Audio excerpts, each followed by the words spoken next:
My name is Desi. That day, I was assigned by my boss to survey a small town that is still on the island of Java. I work in one of the EO that is still pioneering, but you could say there are several projects that I am working on. One of them, when I was working on this project, I surveyed several points that would be used as a place for the event to take place. That day, it was late at night. Almost all the hotels were full because it happened to be the holiday season. Until finally, I found a hotel. You could say a small hotel on the outskirts of the city.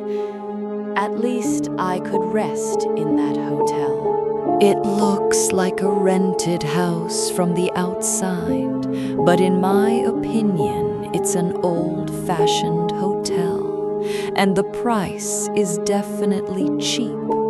Well, since I have no choice, I'm going to stay there. It's quiet from the outside. It must be empty. I went inside the hotel lobby. It was no less quiet than outside. Where's the guard here? Excuse me. Evening. Excuse me.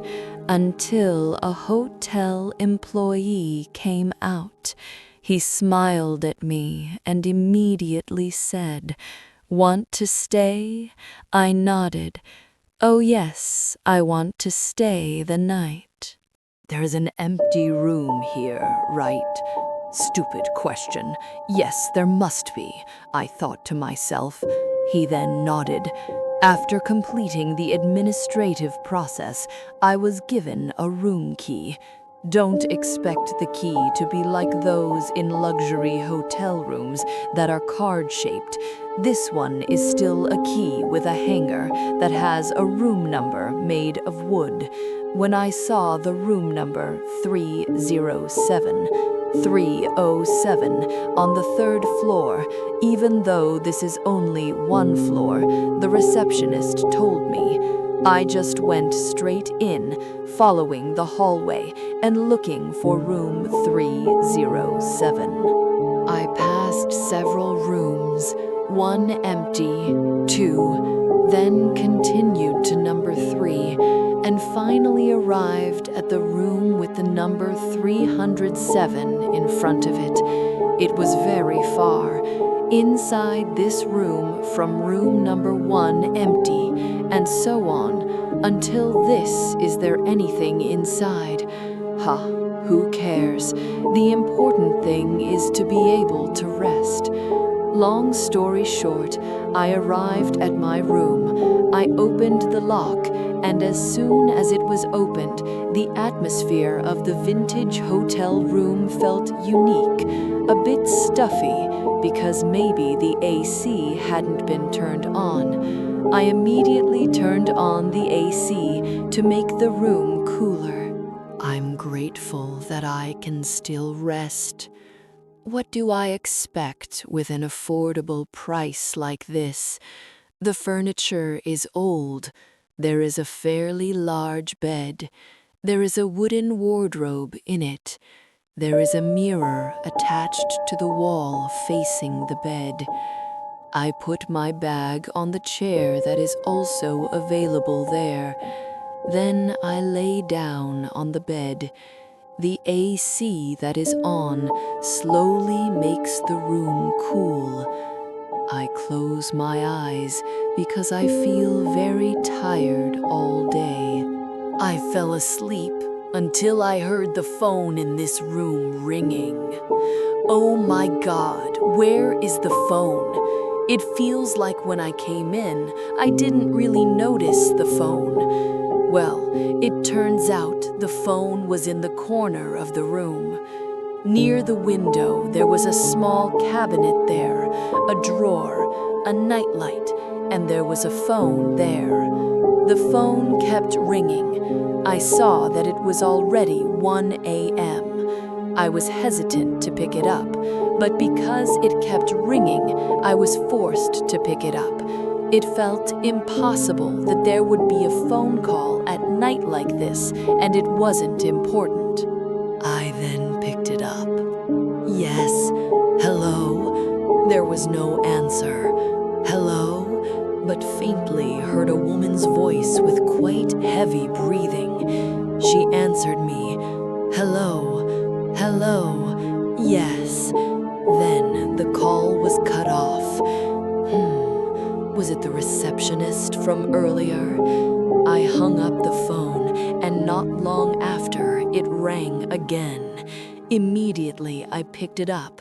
Yes, hello, who is this? From the receptionist?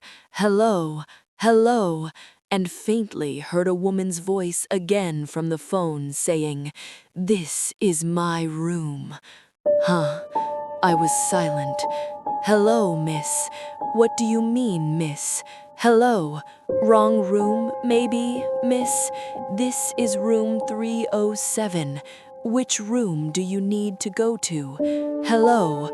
There was no answer anymore, and only the sound of crying could be heard from the phone until the call was cut off. I hung up the phone and tried to contact the receptionist by phone, but when I tried to call, it didn't connect. Maybe it was just a prank. I went back to bed to continue my rest, but this time it felt hard to fall asleep. This is how it is when I'm disturbed when I rest. It's hard again, Until when I turned around, I accidentally glanced at the mirror attached to the wall and facing my bed, and at that time I saw a glimpse of a woman standing next to my bed, and when I looked again, I saw no one there. And in the mirror, the reflection was no longer there, but at a glance I saw quite clearly a woman in white clothes with long hair and a dull white face. Yes, maybe people know her as kuntilanak. And suddenly there was a knocking sound that was heard from the bathroom door. From inside the bathroom, that knocked came out a sound.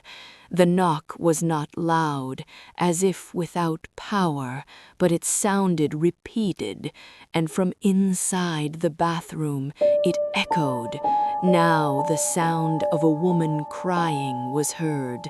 Yes, the sound of her crying was heard clearly from the direction of the bathroom, accompanied by the sound of knocking. This was also heard from inside. I sat on the bed to make sure the sound was indeed coming from my bathroom, or maybe from the room next to mine. To make sure, I slowly walked towards the bathroom door, and when I opened the bathroom door, there was no one there. It was empty, and immediately the sound disappeared. I slowly stepped back out of the bathroom, and when I returned to the bed, oh my gosh, now I saw the figure of a woman with long hair hanging down, standing floating above the bed. Her face was covered by hair, so it couldn't be seen, but her body looked thin with long fingers and long nails.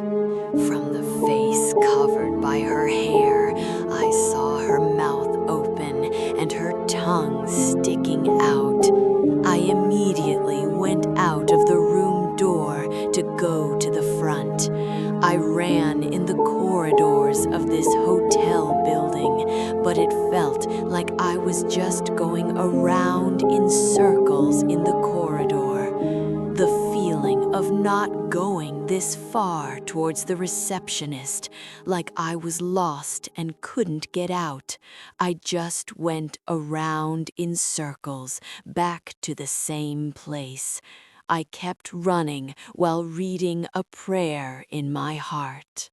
Until I faintly heard the sound of the call to prayer echoing.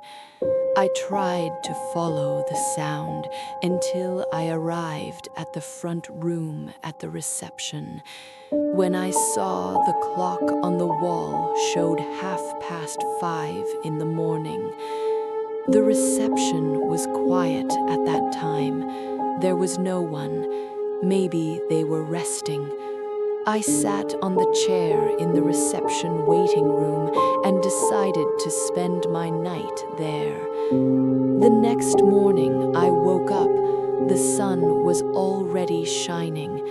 I looked back at the clock on the wall. It showed 7 a.m.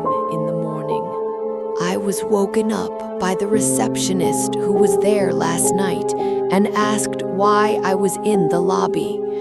I told her what I experienced last night, but the employee didn't comment much. She just asked if I closed the door to her room tightly last night.